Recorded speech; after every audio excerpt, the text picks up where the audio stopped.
In the bitter winter of 1873, the narrow streets of Milwaukee's German Quarter whispered with a fear no one could name. Among the bustling breweries, red brick houses, and the constant clatter of daily life, there lived an 11-year-old girl whose mind moved with a speed and precision that defied explanation. Emma Richter. Pale, silent, and unsettlingly observant, she could calculate the day of the week for any date in history, as if it were a trivial exercise. Entire conversations she overheard once. She could recall word for word, even mimicking the subtle inflections and accents of the speakers. She could measure the exact number of steps between buildings in her neighborhood without hesitation. What the modern world might recognize as extraordinary cognitive ability or an unusual neurological gift, the people of 1873 feared to name. To them, Emma was either touched by God or touched by something far darker. At first, her talent brought awe, even quiet reverence. Neighbors would glance at her with a mixture of curiosity and unease, watching as she scribbled numbers in a small leather notebook, her gray eyes reflecting far more than any child should comprehend. But awe is a fragile thing, and it can turn quickly into terror. When Emma began to reveal secrets buried deep within the lives of those around her, predicting misfortunes with unerring certainty, the community's admiration curdled into fear. Accidents foretold with chilling accuracy began to occur. Murmurs of stolen possessions, hidden betrayals, and long-forgotten crimes surfaced in her recitations, spoken aloud with an almost mechanical precision that left listeners trembling. By the first thaw of spring, 3 men lay dead, a family fled under the cover of darkness, and Emma Richter herself disappeared without a trace, leaving only a leather-bound journal filled with sequences of numbers no one dared to decipher. The German Quarter, known as Brewery Town, had been a place of order and tradition, a transplanted Bavaria on the shores of Lake Michigan. Families tended their gardens and bakeries, men labored in Schlitz, Best, and the smaller breweries that fed Milwaukee's thirst. Life had a rhythm, comforting in its predictability. But Emma's presence began to unsettle that rhythm, revealing fractures in the facade of daily life. What the residents did not realize was that her gift would unravel a web of lies, betrayals, and horrors that had been meticulously hidden for nearly a decade. Her brilliance, once admired, became the community's most haunting curse. Heinrich and Greta Richter, Emma's parents, were simple Bavarian immigrants who had arrived in 1861 with hopes for prosperity and a fragile, 3-week premature infant. The voyage had tested every ounce of their resolve, and when Emma survived, she seemed almost too small, too fragile, yet her mind was already unfathomable. Heinrich found work as a brewmaster at the Kellner Brewery. Greta took in laundry and mending, both of them trying to create stability in a new and often cruel world. Their home on Galena Street was modest but tidy, yet it was within these walls that Emma's strange powers first began to manifest. By the age of 4, Emma's abilities were undeniable. She could recount conversations overheard days before with such accuracy that even adults would freeze, listening in disbelief. She counted everything: the number of stitches in her mother's embroidery, the precise rhythm of footsteps from door to bakery, the exact intervals between the brewery whistles that marked the start and end of each day. When Heinrich taught her arithmetic, she absorbed concepts faster than he could write them, her calculations precise and almost terrifyingly immediate. The townspeople watched her with a mixture of pride, fascination, and unease. Old Mrs. Brennan, a woman whose grandmother had whispered stories of witch trials, would cross herself when Emma's calculating eyes fell upon her. Father Koller, the stout Bavarian priest of their small parish, proclaimed the child a divine instrument, a bearer of God's wisdom in their fledgling American community. But even blessings can harbor shadows, and by the cruel winter of 1872, those shadows began to stir. Lake Michigan froze solid for the first time in a generation. Families huddled around coal stoves, their breaths fogging the frigid air indoors. It was then, in the isolation and stillness of bitter cold, that Emma's abilities began to shift. She no longer merely observed numbers. She observed patterns, human patterns, the hidden rhythms of behavior. Sitting by the kitchen window, she watched the world as one might study a complex equation. She noted the minutiae. Mr. Kruger always took exactly 247 steps to the brewery, except on Wednesdays when his route changed, requiring 284. Mrs. Fisher hung her laundry in a precise sequence, disrupted only when her husband worked late. What began as quiet observation became something more insidious. Emma's calculations started to reveal the invisible threads that bound her neighbors to secrets they thought were buried. Lies, betrayals, even unspoken acts of violence were exposed under the cold, gray lens of her perception. The child who had once been a curiosity was now an oracle of dread, a living instrument of revelation that no one could control or escape. And yet, for all her power, Emma remained a ghost in the everyday world, a silent, pale figure at the edge of the hearth, in the shadow of a doorway, eyes unblinking, recording everything. By the time the first blooms of spring dared to appear, the consequences of her awareness had begun to take their toll. Deaths unexplained, departures in the dead of night, whispers of a girl who knew too much, who saw too clearly. And then she vanished, leaving behind nothing but the journal, its numbers a riddle, a warning, a lingering terror that would haunt the German Quarter long after her absence. Emma Richter's story is not simply a tale of a prodigious child. It is a journey into the darkness that lies beneath ordinary life, where the extraordinary can provoke horror, and where the mind, unbound by mortality, can illuminate the sins and secrets of a community. Her life, brief and shadowed, remains a chilling testament to the power of observation and the terrible clarity of truth when wielded without mercy. These were no idle musings of an imaginative child. Emma Richter's observations had begun to take on a weight that chilled the blood. It started on a gray, oppressive morning in February of 1873. The snow lay thick upon Galena Street, muting the usual clatter of boots on cobblestone. But inside the Richter kitchen, a different kind of silence presided, one laced with unease. Emma sat at the table, her breakfast arranged with meticulous care, watching her mother's hands move with practiced routine as Greta prepared her husband's lunch. Then, without warning, the girl's voice cut through the room with unnatural calm.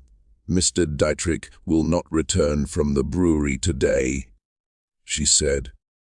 Her words were measured, deliberate, and utterly devoid of hesitation. "He will die at exactly 14 minutes past 2. Greta froze, tin pail in hand, her knuckles whitening. "Emma, what are you saying?" she stammered, her voice trembling.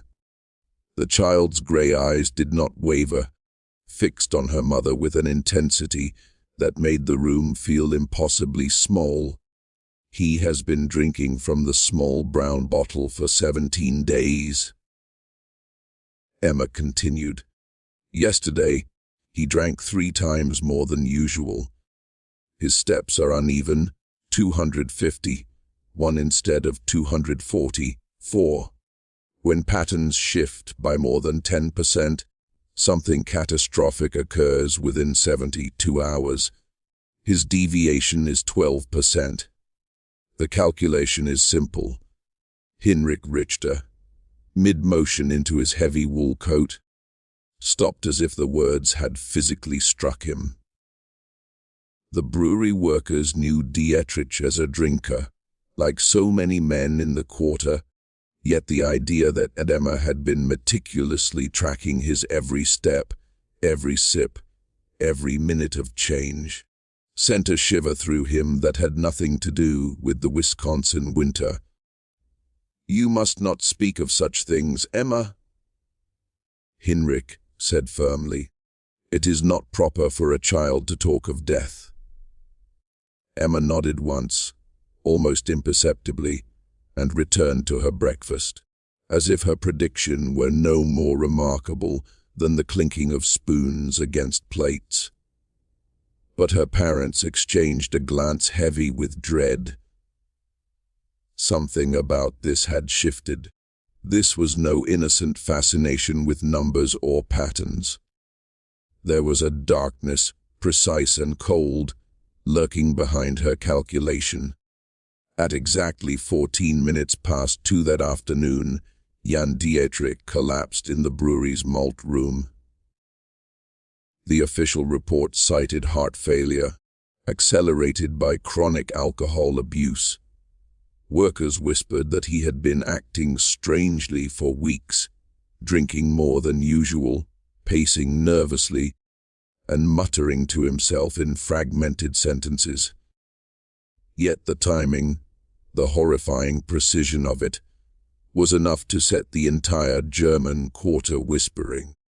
Emma Richter's prediction had been accurate to the minute, and for those who knew the girl, that accuracy was more than coincidence.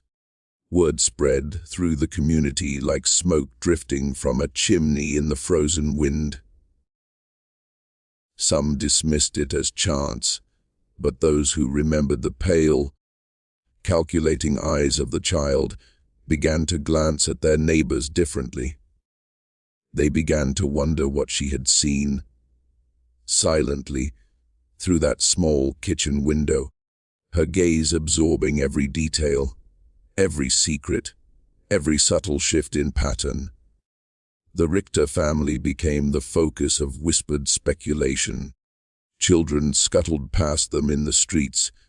Grown men lowered their voices when speaking nearby. Even Father Kohler, once a vocal advocate of Emma's gifts, now seemed uneasy. When Hinrich approached him after Sunday Mass, seeking guidance, the priest's jovial Bavarian demeanor had evaporated, replaced with tension and a shadow of fear.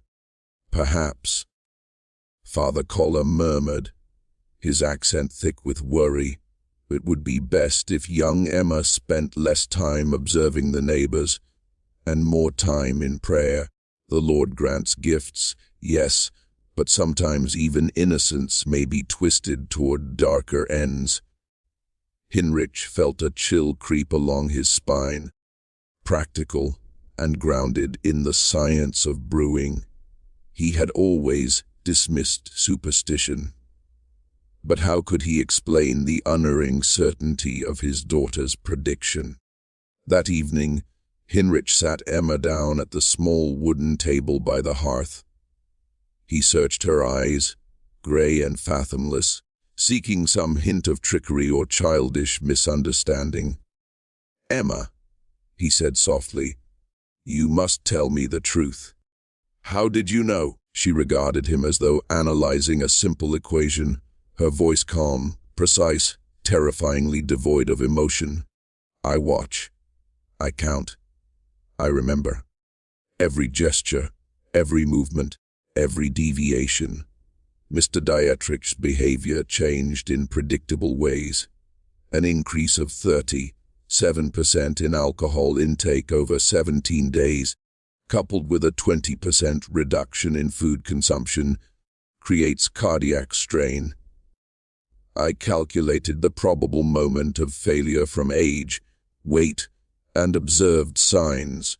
Heinrich felt the air leave his lungs. His 11-year-old daughter was speaking as a physician, or perhaps something far more sinister, a mind that could peer into the inevitabilities of life and death with chilling clarity. "But how do you know what he ate and drank?" he whispered, dread tightening his chest. "I observe everything, Papa," she replied, matter of fact. "Every person, every day, every pattern." Her voice was calm, almost soothing. Yet her eyes, those endless grey pools, held a knowledge that made Heinrich's blood run cold. "Do you wish me to tell you about the other calculations I have made?" He shook his head fiercely. He did not want to know what else she had predicted, what other tragedies she might foresee, what hidden horrors lurked behind her quiet, relentless observation. And yet, as he tucked her into bed that night, the February snow swirling against the windows, he could not shake the sense that his family teetered on the edge of something far darker than curiosity, something precise, something inescapable. Outside, the snow muffled the German quarter, turning it into an insulated world of secrets. Within that silence, Emma watched, counted, and remembered. And the Richter family understood, with a terror that would not leave them, that their lives, and perhaps the lives of everyone around them, were now irrevocably entwined with the calculations of a child whose mind was more than human, more than innocent, and whose vision would not be denied. Emma lay beneath her narrow quilt, eyes half closed yet awake, her mind spinning numbers and patterns, probabilities and outcomes no child should ever contemplate, no child should ever dare to predict. In the weeks after Jan Dietrich's death, Milwaukee's German quarter seemed to shift subtly, as if the wind off Lake Michigan carried whispers of unease, and the frost itself sensed the tension. Emma continued her quiet vigil at the kitchen window, her grey eyes tracing the steps of every neighbor with the mechanical precision of a calculating machine. The girl who had once been their pride and gentle marvel had grown into something unfamiliar, something that made her parents' hearts tighten with unease. The German quarter was tightly woven. The men depended on one another in the breweries, their wives in kitchens and gardens, and the children in games among the narrow streets and red brick buildings. Yet Emma never belonged to their shared rhythm. She did not chase bowls or sing songs. She observed, counted, memorized, and dissected the world around her with an intensity that made others uncomfortable, without ever raising her voice. Greta began to notice that her daughter's observations were taking on a precision that bordered on terrifying. Casual remarks that might have been dismissed before now carried a weight of undeniable certainty. "Mrs. Weber has been meeting Mr. Kellner behind the brewery every Tuesday for 6 weeks. Emma said one morning, as she buttered her bread with meticulous care. The Schneiders bury objects in their back garden every Sunday after church. They are always exactly 73 centimeters apart. Her mother froze, breath caught. "Emma, how can you know such things?" she asked, voice quivering. Emma tilted her head, expression calm, eyes fixed. "Patterns, Mama. People think themselves secret, but they follow rules, sequences, rhythms. Like numbers." Hinrich's jaw tightened. That evening, after tucking his daughter into bed, he spoke with Greta in low tones, eyes darting toward the window. "This cannot continue," he said. "Emma is becoming unnatural. Children should not see so much, and they certainly should not speak of it so coldly." Greta's hands trembled as she stitched his shirt, the candlelight flickering across her pale face. "I am frightened," she admitted. "Not of Emma, but of the way others are beginning to look at us. Mrs. Brennan crossed the street yesterday, and Father Koller, he has avoided our home since Dietrich's death. Their fears were not unfounded. Just 3 days later, Emma made another revelation. They were preparing dinner when she paused, potato peeler suspended mid-air, grey eyes narrowing in calculation. "Mrs. Weber will be discovered tomorrow at 11 in the morning," she said. "Her husband will find her with Mr. Kellner in the brewery office. There will be violence." Greta's hands shook so violently that the knife slipped. "Emma, you must not say such things," she cried, but the girl continued unwavering, her voice steady as she outlined the mathematical certainty of the outcome. "Mrs. Weber has arrived 7 minutes earlier each week for 6 weeks. Emma explained. "Mr. Kellner has stayed 33 minutes later each day. Mr. Weber's horse is developing lameness in the left front leg. He will return 47 minutes early. I have observed the gait's deterioration for 11 days. The convergence of these 3 variables makes discovery inevitable." Hinrich, listening from the doorway, felt the chill of dread pierce him. His daughter was no longer merely observing. She was predicting the future with horrifying accuracy. "Emma, how do you know about Mr. Weber's horse?" he asked, voice tight. She answered as though reading from a ledger of certainty. "I counted the steps. On March 1st, she favored her right legs 53% of the time. Today, 68%. Tomorrow, the lameness will slow his delivery route by 47 minutes. Timing is precise, Papa, and as if the very air conspired with her calculations, the following day unfolded exactly as Emma had foreseen. Wilhelm Weber discovered his wife Anna with Ernst Kellner in the brewery office. A violent confrontation left Kellner with a broken nose and 3 cracked ribs. Anna's injuries were severe enough that Dr. Müller was summoned. The scandal tore through the tightly knit community like wildfire, but the horror was deeper still. People realized, with a creeping fear, that the child who had once seemed a marvel of memory and arithmetic had foreseen every step, every consequence, every outcome. Whispers followed the Richter family like shadows. Children no longer dared play near their house. Neighbors' glances were cold, filled with suspicion. Former friends avoided them at church. Shopkeepers barely concealed their disdain, and Hinrich standing in the brewery wavered. Ernst Kellner, still recovering from his injuries, made it clear that the Richters were no longer welcome at social gatherings, and that their presence was a source of discomfort. Through it all, Emma remained a silent observer, pale and still, as if the weight of knowledge had settled into her small frame.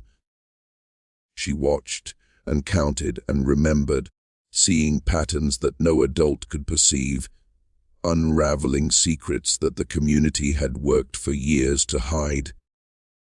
Every glance, every deviation, every minor variation in human behavior was logged in her mind, processed, and transformed into prophecy. Within the insulated walls of the Richter home, with the February snow swirling and muffling the world outside, the parents understood the terrifying truth. Their daughter's mind was no longer merely exceptional. It was something beyond comprehension, more than human, more than innocent. Every pattern she observed, every sequence she calculated, wove the neighborhood's lives into a tapestry she alone could read, and from which there would be no escape. The quiet girl at the window was no longer just Emma Richter. She was a reckoning, and in that quiet, frozen night, as the wind howled through Milwaukee's German Quarter and the shadows of red brick houses deepened, the Richters could feel it. Their lives, the lives of everyone they knew, were now entwined in the unblinking, unyielding calculations of a child whose mind saw everything and forgave nothing.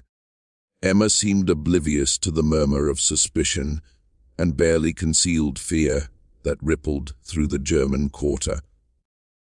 Day after day, she remained at her window, her grey eyes tracing every step, every deviation, every rhythm of life around her with the cold, unyielding precision of a mind that saw patterns where others saw chaos. Her mathematical calculations no longer concerned themselves with simple sums or the distances between buildings.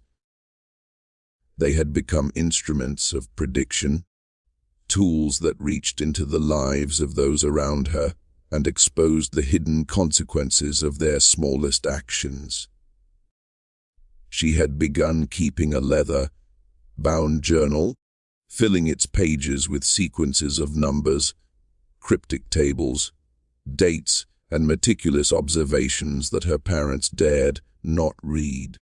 To see their 11-year-old bent over columns of figures, every line neat and deliberate, sent a chill through them they could not name.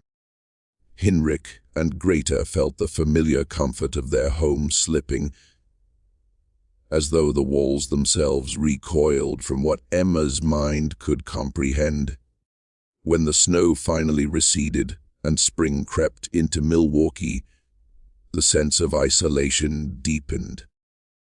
Streets that had once been welcoming now felt hostile, the smiles of neighbors thin and wary. The whispers followed them like shadows, and Hinrich's thoughts began to drift toward unthinkable solutions, leaving behind the life they had built, abandoning the quarter, starting over in a place untouched by the whispers and by Emma's unnerving accuracy. But Emma's mind would not rest. The child's calculations stretched beyond numbers into the human soul itself, uncovering secrets that had been hidden for years.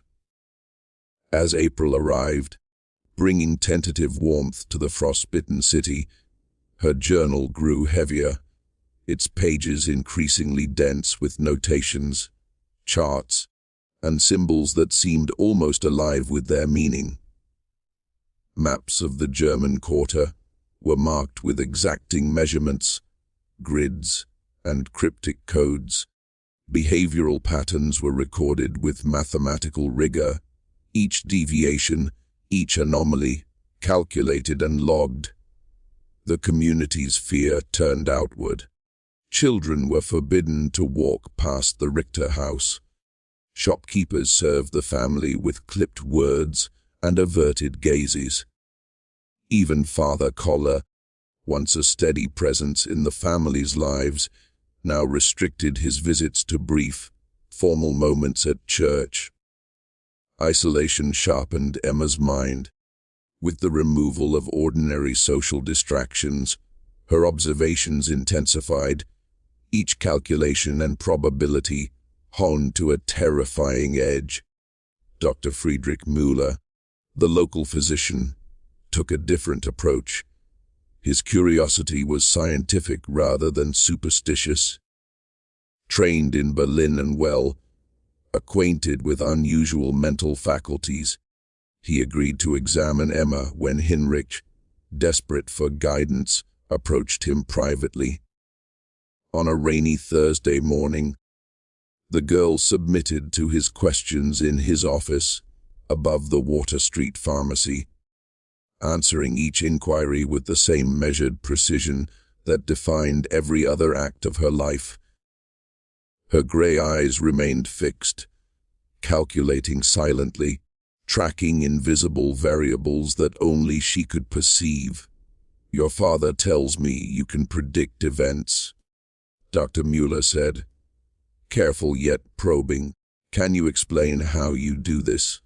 Emma's gaze, steady and unflinching, met his. "I observe patterns," she said, "and calculate probabilities based on established behavioral sequences.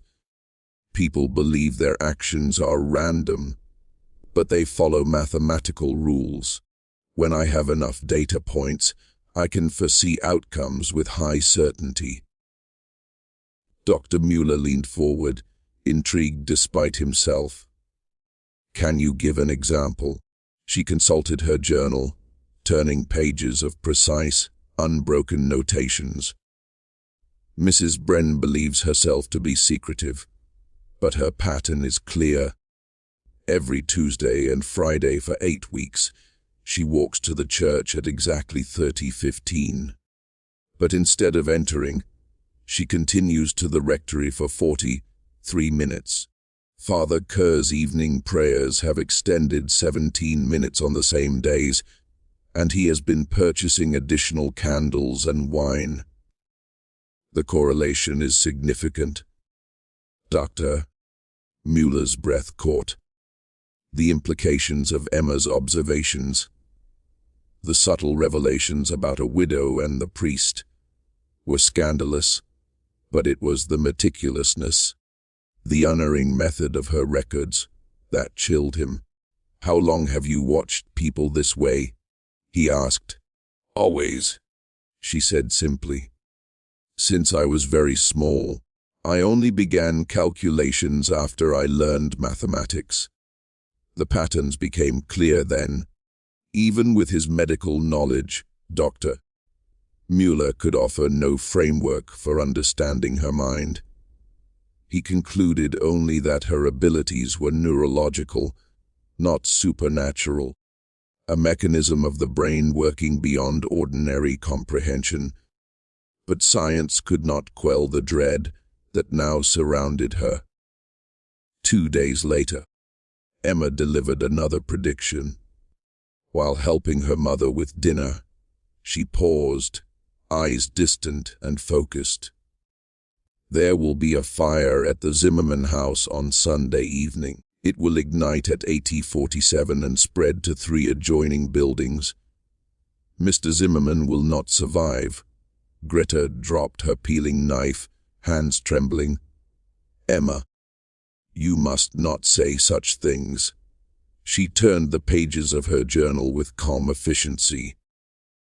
"Mr. Zimmerman has been consuming lamp oil mixed with whiskey for 12 days. He purchased both in quantities exceeding normal use. His wife left for Chicago yesterday, consistent with prior patterns, preceding domestic incidents." Heinrich felt the familiar cold terror seep into his chest. The child who once seemed a marvel of memory and numbers had become something else entirely. a predictor, a seer whose calculations penetrated human behavior and revealed tragedies before they occurred. Outside, the quarter held its breath, unaware that the quiet Richter home was the center of a storm that would not be stopped. Within those walls, the parents understood the truth with a clarity that terrified them. Their daughter's mind had outgrown innocence. Each observation, each number, each calculation drew the world around them into a lattice of inevitabilities. And Emma, pale and silent, continued her work, her grey eyes fixed upon the invisible forces that governed the lives of all who dared live near her. In that quiet house, as April winds rattled windows, and the German quarter waited for the shadows to move, the Richters felt it in their bones. Their lives, the lives of their neighbors, and perhaps the fate of the entire community, were now woven into the unrelenting, unblinking mathematics of a child whose mind saw everything and forgave nothing. The Richter home sat in an uneasy silence, the air thick with the tension of calculations no one could fully comprehend. Emma's grey eyes, unblinking and unyielding, scanned the quiet streets from her usual perch by the kitchen window. Her mind was alive with numbers, angles, probabilities, the invisible architecture of human behavior and tragedy.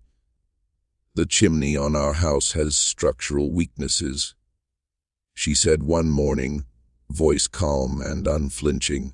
"Based on the angle of smoke and soot accumulation, the probability of fire is 93%. Greta's hands froze mid-motion, a loaf of bread trembling in her grasp. The child's clinical tone, speaking of potential disaster, as though human suffering were a mere equation to be solved, sent a chill deeper than any superstition could conjure. This was her daughter, but the Emma she knew, the bright, curious girl, was gone, replaced by something precise, relentless, and terrifyingly mechanical. Hinrich's mind raced. There was only one thing to do. He must warn Francis Zimmermann. Perhaps, he thought, intervention could prevent death. Perhaps he could prove that his daughter's mind, though frightening, might serve some purpose beyond foretelling calamity.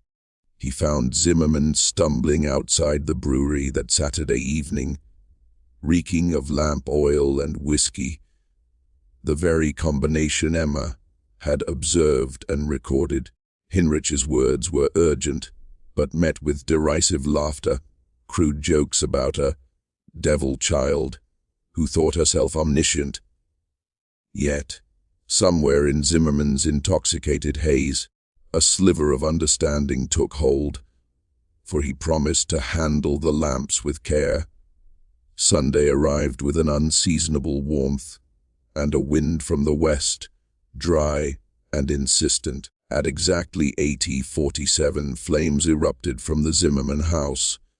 They roared with unnatural speed, devouring not only the original home, but 3 neighboring buildings, before the volunteer brigade could mount a response. Francis Zimmermann's body was found in the kitchen, fallen among the smoke and heat, a victim of his own frantic attempt to contain the inferno. The German quarter shuddered. Emma's prediction had been accurate down to the minute.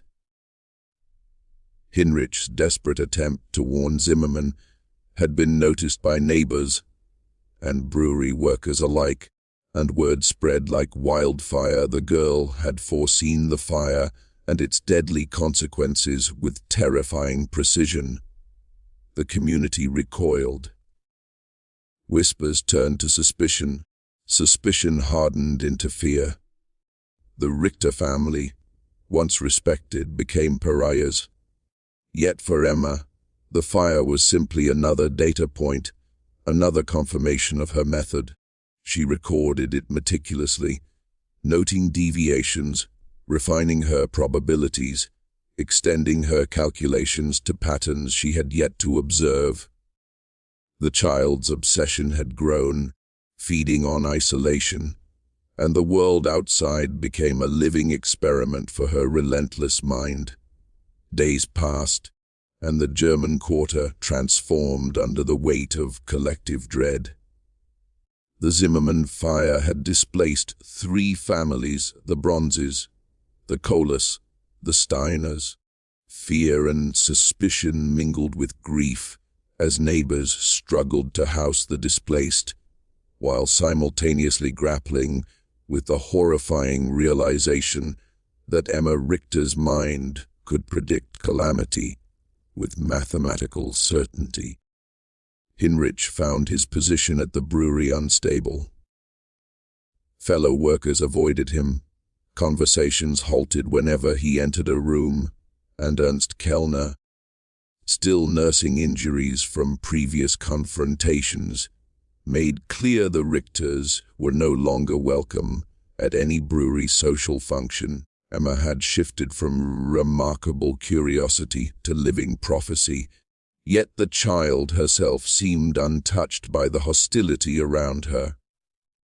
She continued her daily observations, the pages of her leather-bound journal growing thick with calculations and complex probability matrices, tracking multiple variables at once and generating predictions weeks into the future.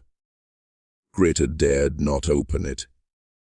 Each page was a labyrinth of human behavior, every entry a chilling possibility that might implicate friend or stranger, neighbor or family member.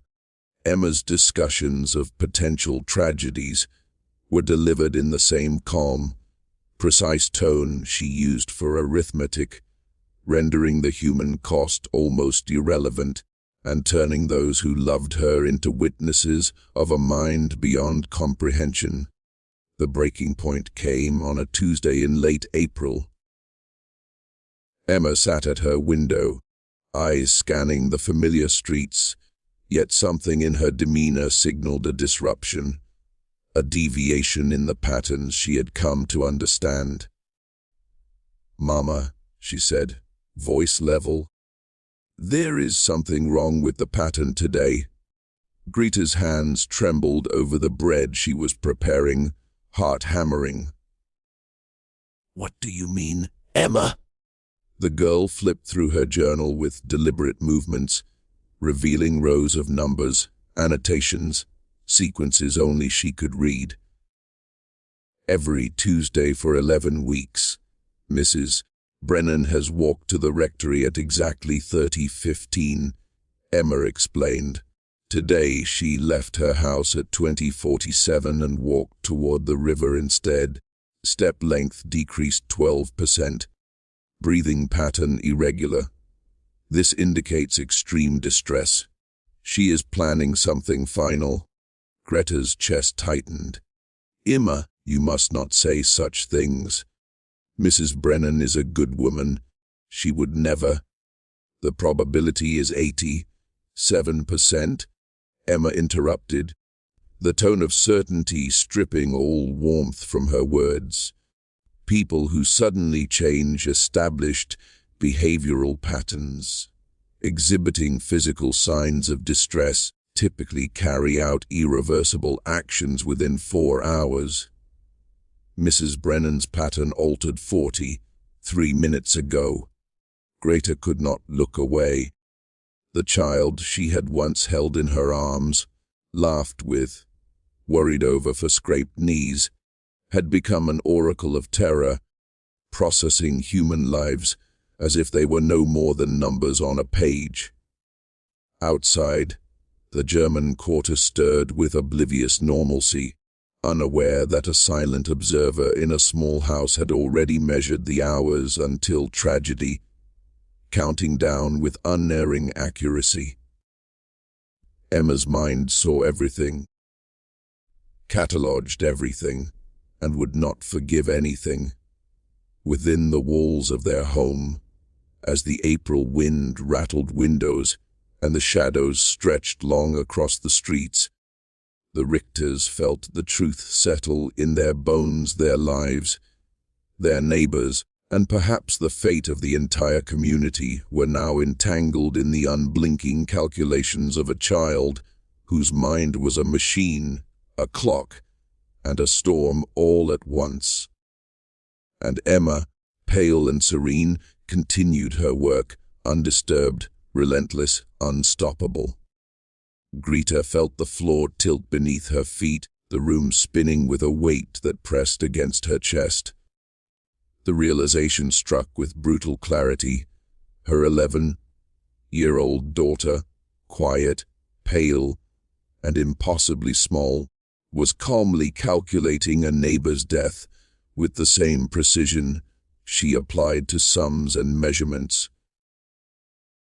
Bread dough slipped from her trembling hands, falling to the floor in a soft thud, and she ran, breath-ragged, to the garden where Hinrich was kneeling, hands in the soil, seeking some fragile normalcy in the preparation for spring planting. "Hinrich," she gasped, her voice sharp with panic. "You must come quickly. Emma says Mrs. Brennan is going to harm herself. We must do something now." Hinrich rose, wiping soil from his hands, feeling the familiar dread tighten around his heart. They hurried inside, the air thick with the smell of bread and ink, to find Emma still at the window, her gray eyes focused, hand moving swiftly across the leather-bound pages of her journal, as if documenting an experiment rather than anticipating a human tragedy. Hinrich knelt beside her, voice tight with unease. "Emma, tell me exactly what you observed about Mrs. Brennan." The child looked up calmly, her eyes unblinking, gray as winter skies. She deviated from her established Tuesday pattern by 28 minutes. Her gait has shortened. Breathing is irregular. Emotional distress is extreme. Based on historical data about behavioral disruptions, the probability of self-harm is 87%, with the peak likelihood occurring between 5 and 7 this evening. Hinrich swallowed hard, a cold weight settling in his stomach. There was no time to question her. He left immediately, following the path toward the river that Emma had specified, heart hammering in his chest. He found Margaret Brennan standing on the dock, the dark water stretching before her like an abyss, shoulders hunched, hands trembling as if holding on to a fragile thread of life. "Mrs. Brennan," he called gently, approaching with care. "Hear you all right?" The elderly woman turned, eyes red, glistening with unshed tears. "Hinrich, what are you doing here? I was worried about you. You seemed troubled." Her face crumpled into despair. "I cannot bear it any longer. The whispers, the judgment, the shame. Father Collar says it is a sin, but I cannot control what I feel. It is better to end it than to live with this disgrace." Hinrich's stomach dropped. Emma had been right. The child had not only observed, she had calculated, predicted, and recorded human suffering before it had even begun. 2 hours passed on that wooden dock, Hinrich speaking softly, carefully, untangling Margaret Brennan from the edge of the water with words and compassion, showing her that shame was not worth a life, that judgment could fade.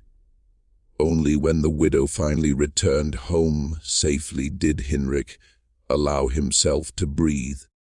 Back at the Richter house, Emma's pen continued its ceaseless motion. She made small annotations in her journal, noting the correlation between his intervention and the change in calculated probabilities, adjusting variables as though human life itself were a puzzle to be solved. The intervention altered the calculation, she murmured, eyes still on her work. Future predictions will account for third-party interference. Hinrich stared, disbelief and fear gnawing at his mind.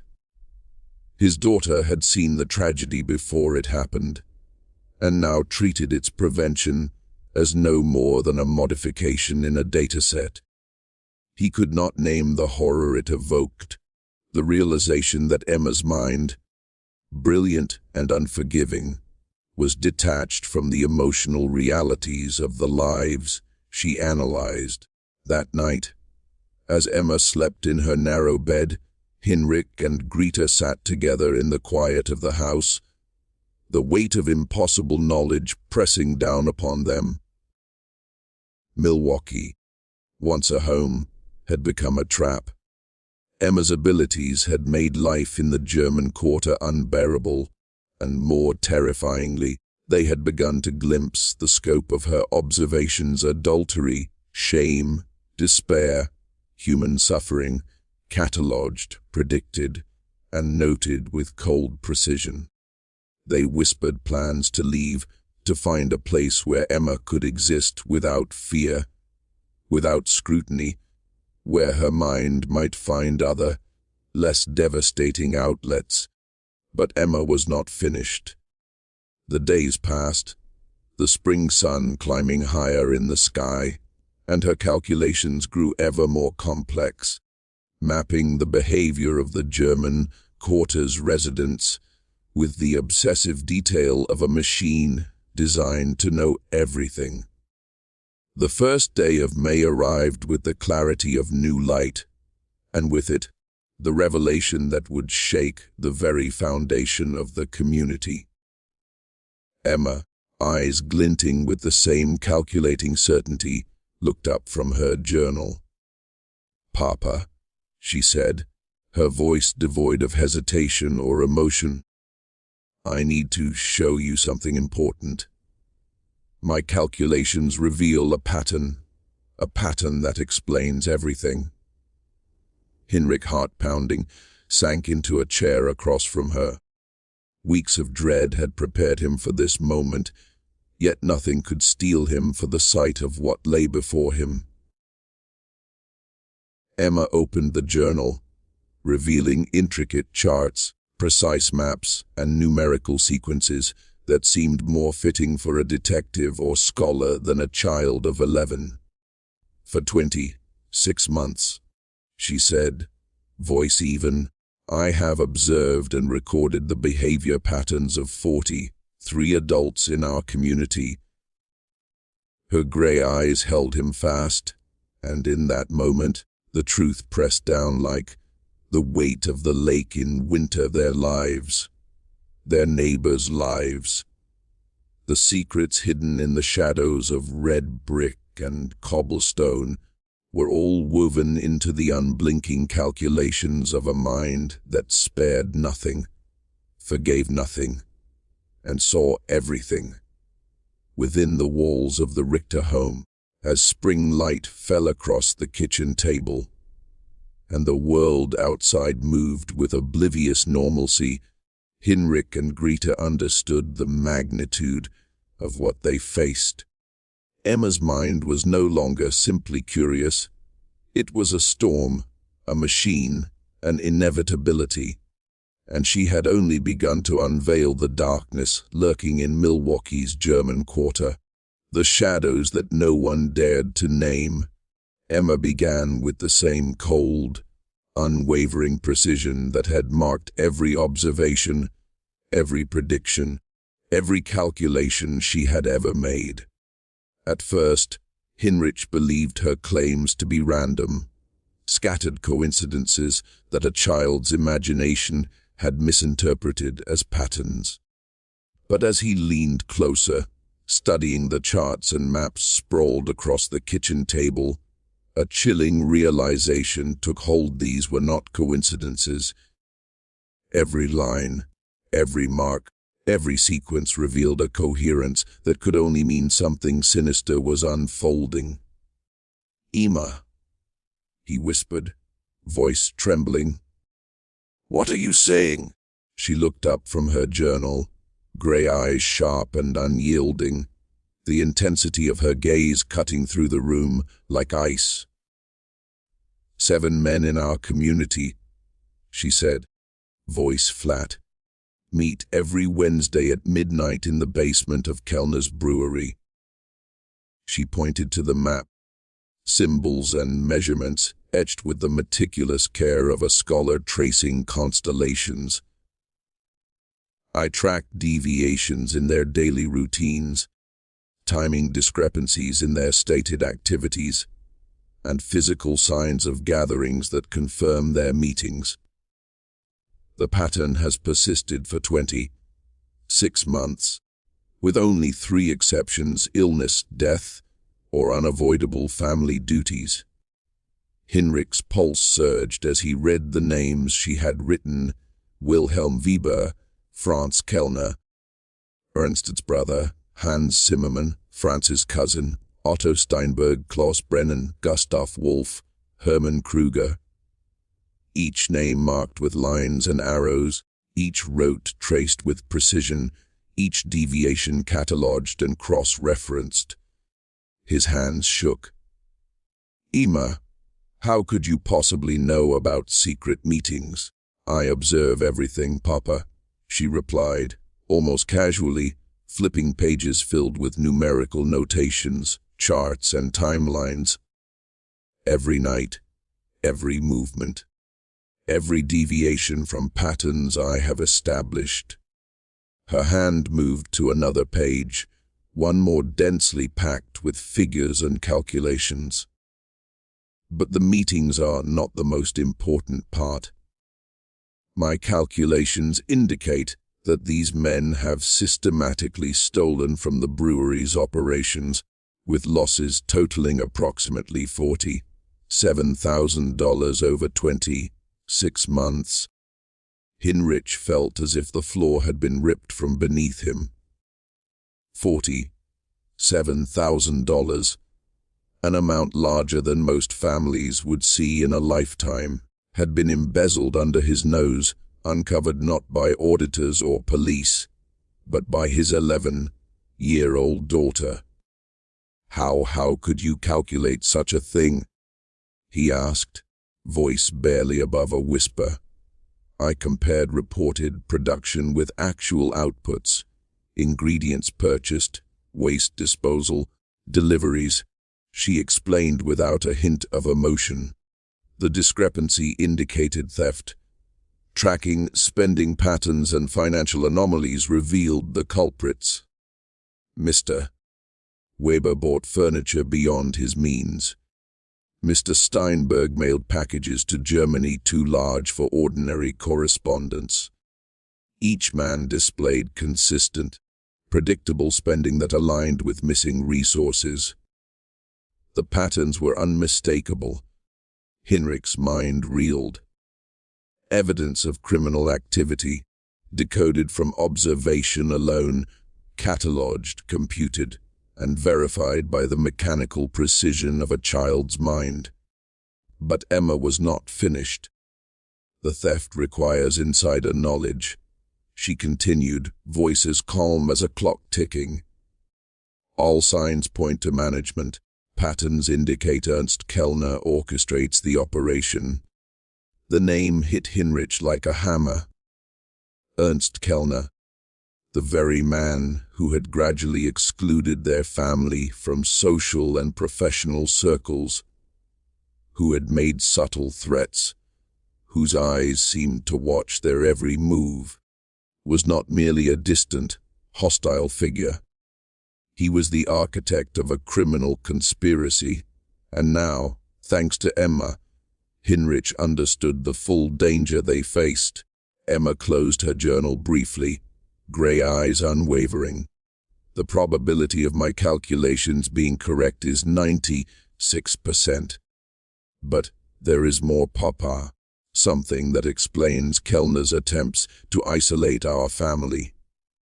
He knows I am watching.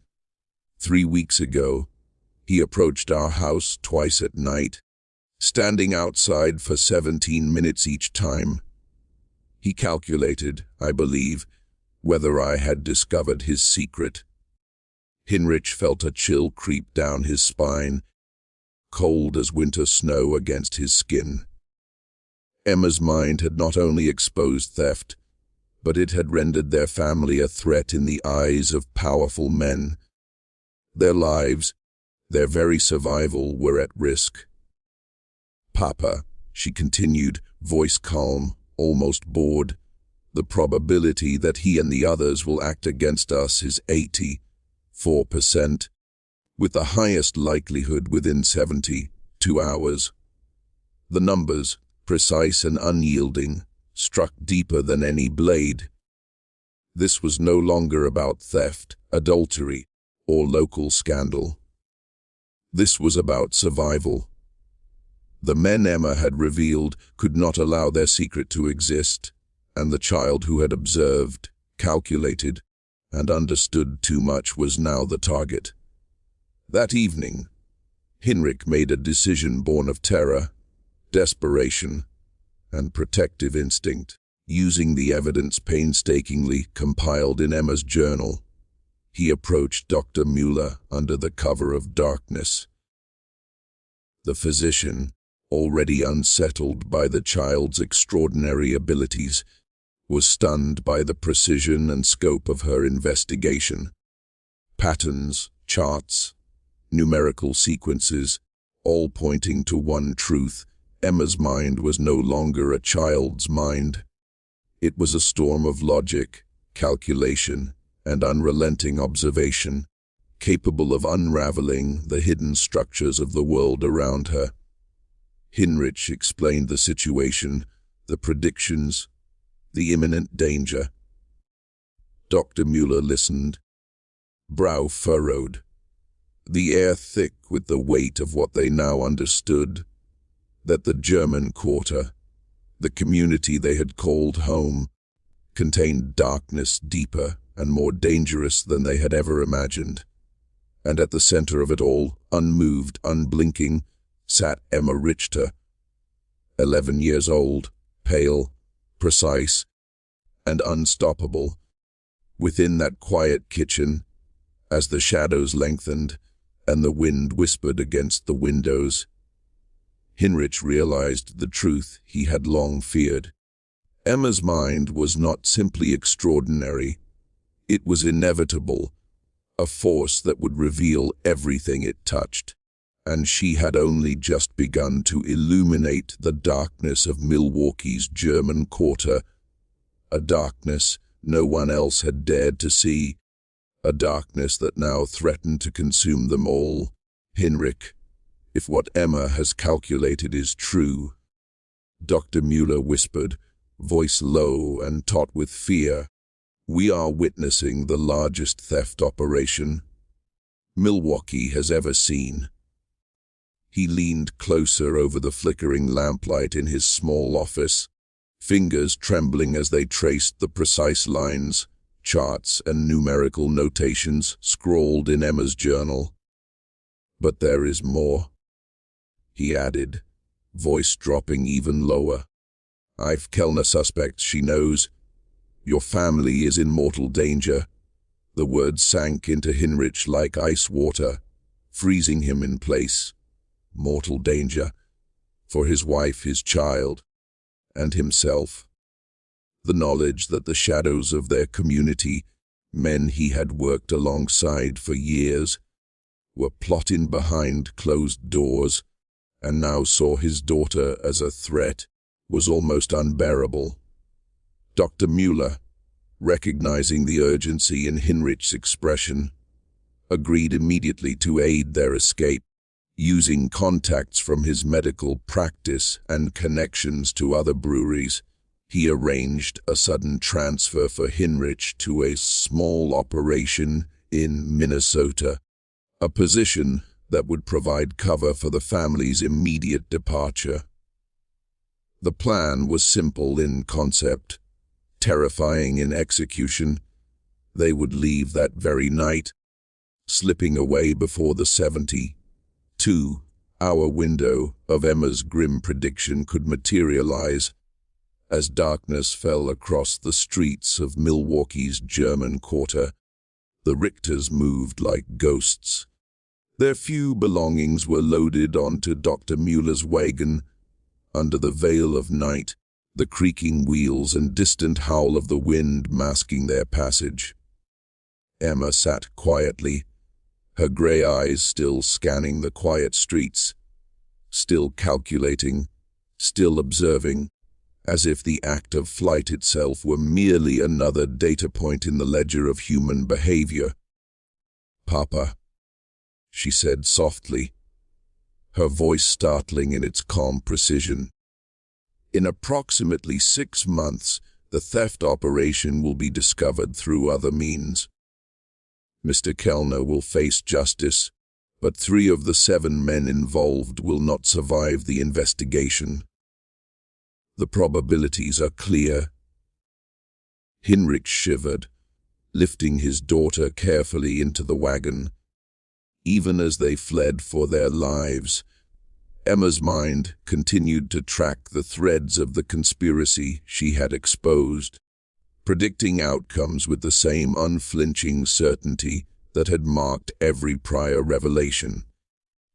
She was a storm of logic, a machine of inevitability, and she had only just begun. The night swallowed them as the wagon rolled through silent streets, the red brick buildings of the quarter fading into darkness. By winter, Emma's predictions proved to be terrifyingly accurate. Federal investigators unearthed Kellner's embezzlement, tracing over $50,000 siphoned from the brewery and its associated operations. Ernst Kellner was arrested and eventually convicted. Yet, as Emma had foreseen, justice did not touch all the conspirators equally. Wilhelm Weber, Kellner's primary accomplice, was found dead in his home under circumstances declared a suicide, though whispers suggested something far more sinister. Otto Steinberg and Hermann Kruger also perished soon after, one in a suspicious accident, the other under medical circumstances that hinted at poison. The precision of Emma's calculations, even from hundreds of miles away, was haunting, undeniable. Hinrich watched her from the corner of the wagon, unable to look away.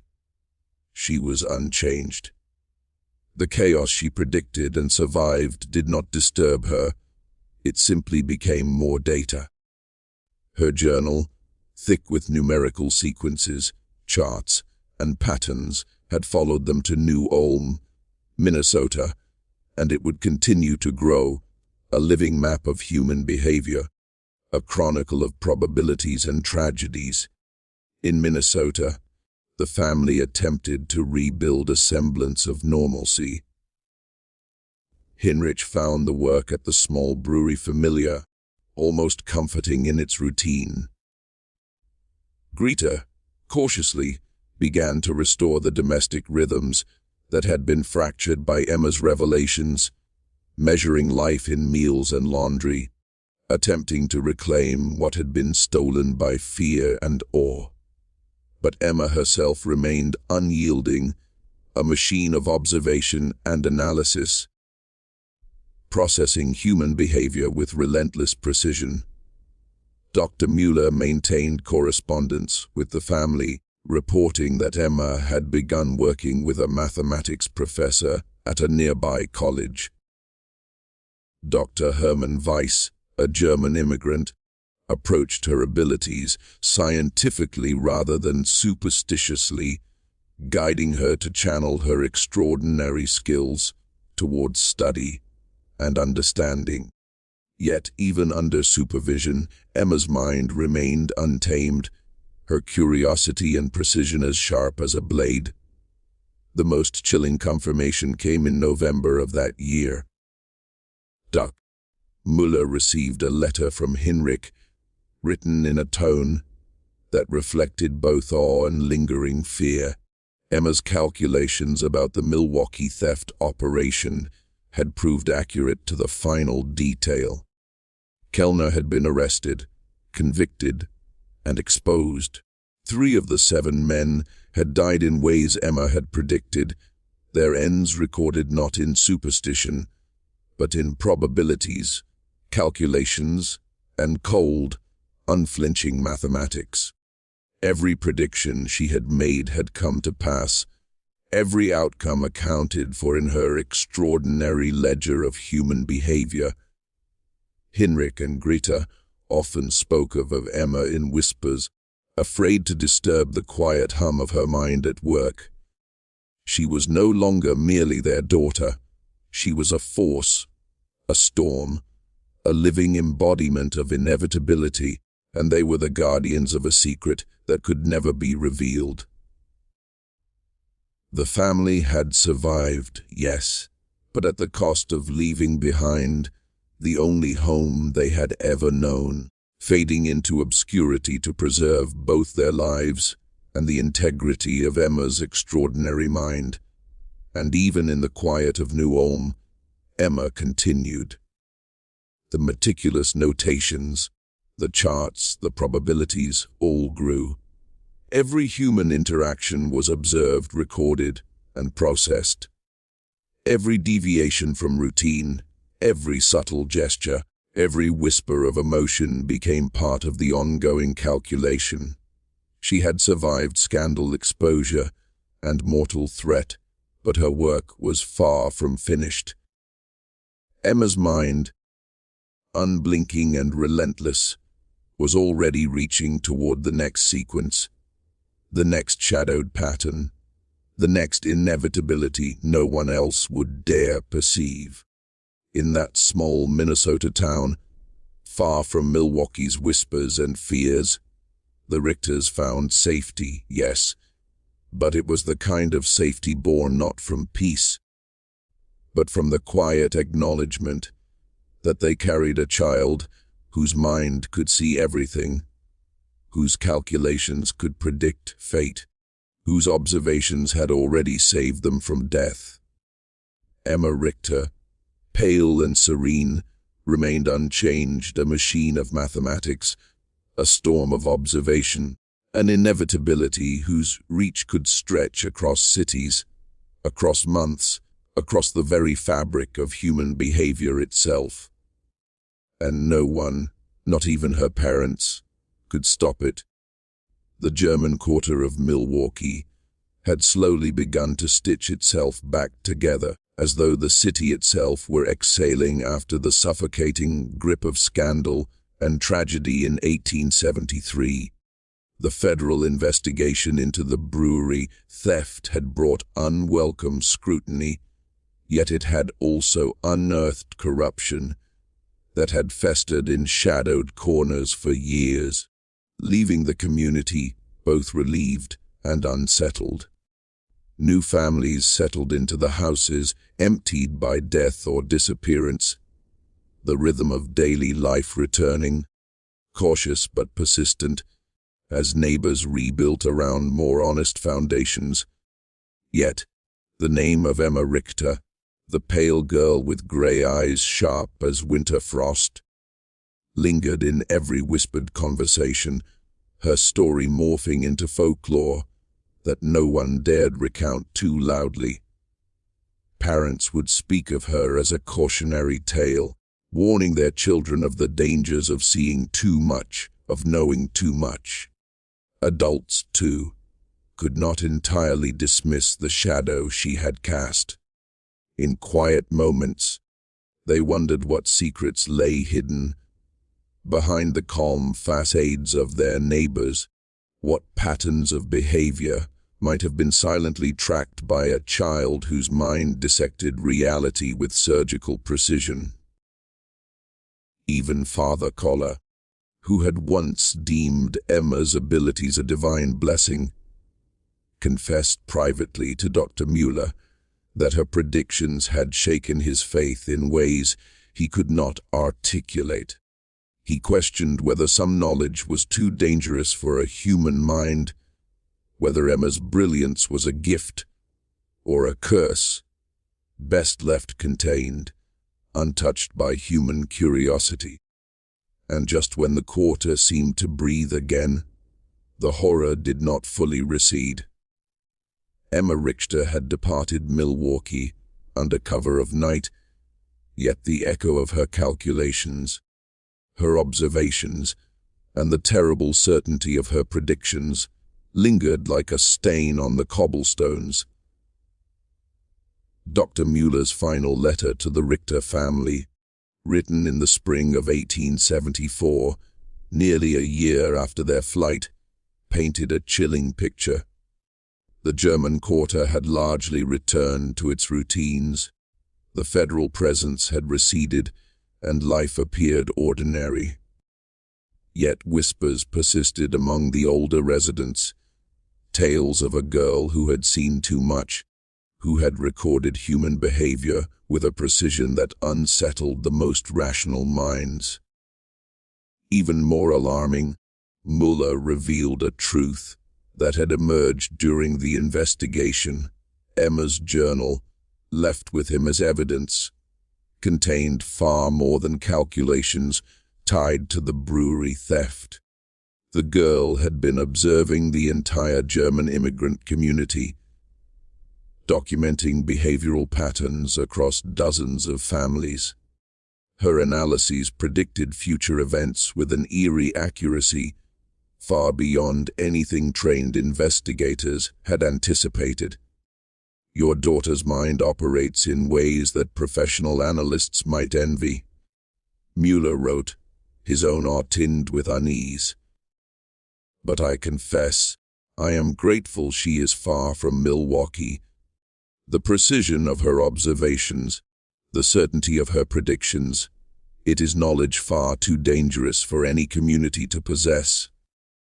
By 1875, Emma appeared again in historical records, briefly, fleetingly, in the annals of New Ulm College's mathematics department. Professor Hermann Weiss, a German immigrant and former colleague of Mueller, had taken her under his wing. He approached her intellect scientifically, guiding her as she refined her observational methods, teaching her to channel her exceptional abilities into patterns and analysis rather than human tragedy. But the entry ends abruptly, noting that her family had relocated for personal reasons, and from that point forward, Emma Richter disappears into history as completely as she had vanished from Milwaukee in May of 1873. No one knows where she went. Scholars and historians have speculated that families with children like Emma deliberately concealed them, protecting their exceptional minds from exploitation, from fear, from persecution.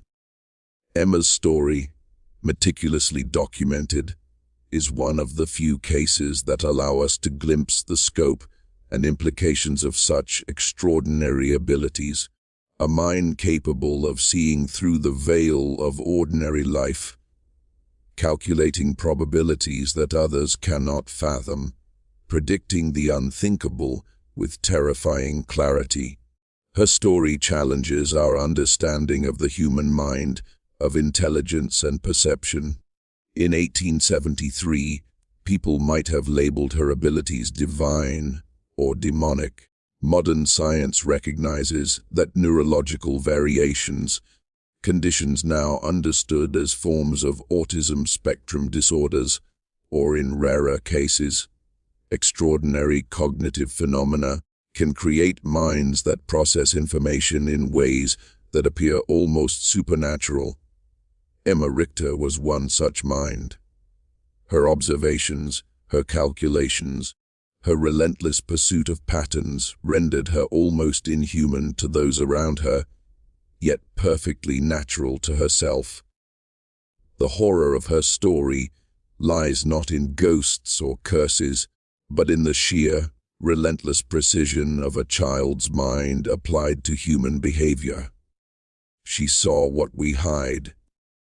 She counted what we thought was invisible, and she revealed that the delicate illusion of privacy, of safety, of secrets, is nothing but a thin veneer, easily stripped away by someone who knows how to observe, how to calculate, how to predict.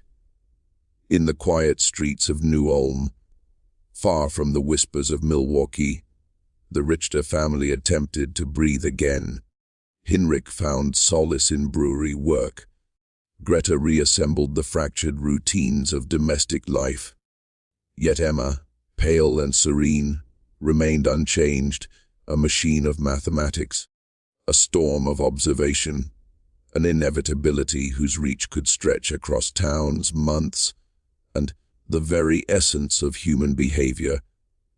No one could stop it, no one could command it, and so the legend endured. The child who had calculated death, exposed secrets, and predicted tragedy became a shadow in the minds of those who remembered.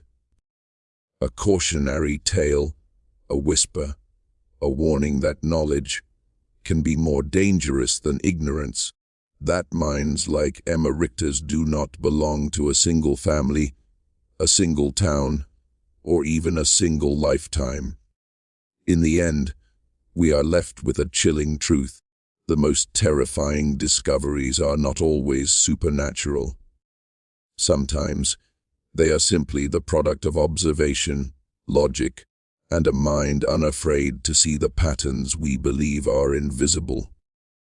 Emma Richter's story reminds us that the human mind, when pushed beyond ordinary limits, can become both miracle and terror, capable of measuring the very fabric of human life with an unblinking, unrelenting eye. And perhaps, somewhere, she continues to observe, to calculate, to see what the rest of us cannot. And we can only hope she does so far from harm, far from fear, and far from those who cannot understand what it means to truly know.